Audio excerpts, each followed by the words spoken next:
I am not afraid to stand alone. I am not afraid to stand alone. If Allah... Proceed to the next question from the brothers. Yes. Yeah. My name is Rahul. I am a telecoms engineer working in Dubai since 2002. I want to ask a few questions. Coming from my background, I think religion is something that following that, you're safe from making, having problems in your life. Yeah. My first question is, I recently read a report by a doctor saying that because of marriages in first cousins in Islam, it leads to a higher probability of the fetuses being born as handicaps. Yeah? It increases the probability of the babies born without hands or without legs. So if it was something that could potentially cause harm, it should not have been allowed in Islam. Another point I would like to add to the same question is, recently I suffered a little bit of a BP, and I went to the doctor, and the first thing he said to me is that stop eating red meat, which is again allowed in Islam. So I would think that if these things could be harmful to the human body, these should not have been allowed by who has created us. So if you can clarify me on that. The brothers asked two questions. The first question that is talking about consanguineous marriages. Consanguineous marriages means marriage between close relatives. In English, it's called as consanguineous marriages.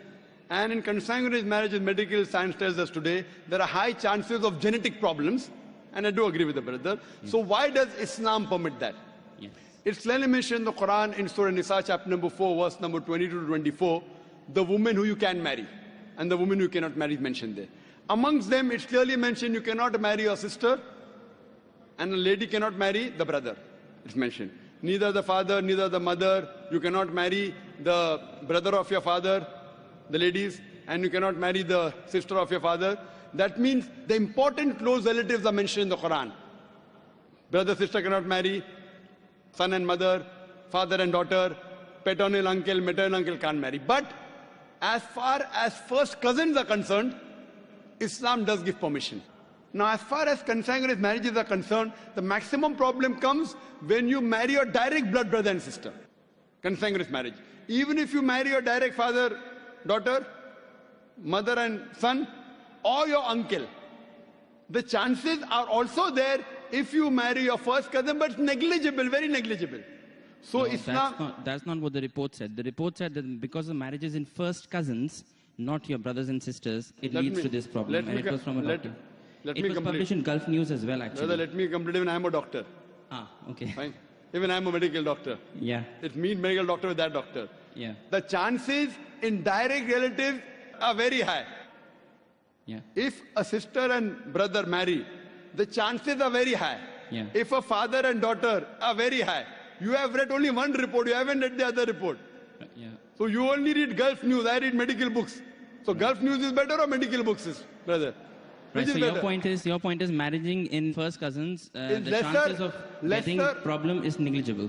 As compared to brother and sister. As compared to, Yes, as compared to, yeah. yes, compared But still there is a... Brother, will you let me complete my answer? Or? Sorry, yeah, please.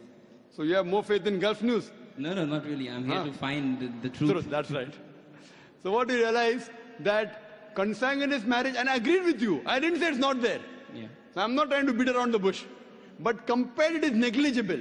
Compared to direct blood brother and sister. Now, I do agree that there are medical genetic problems in various ways.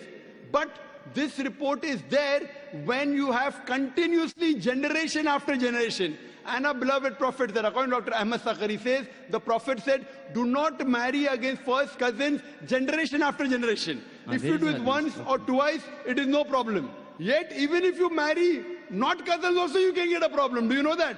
Yeah, that. So that doesn't mean that you stop marriage only. Right, so there is a hadith which says that do not do it generation after generation. Yes, but otherwise, generally there's no problem.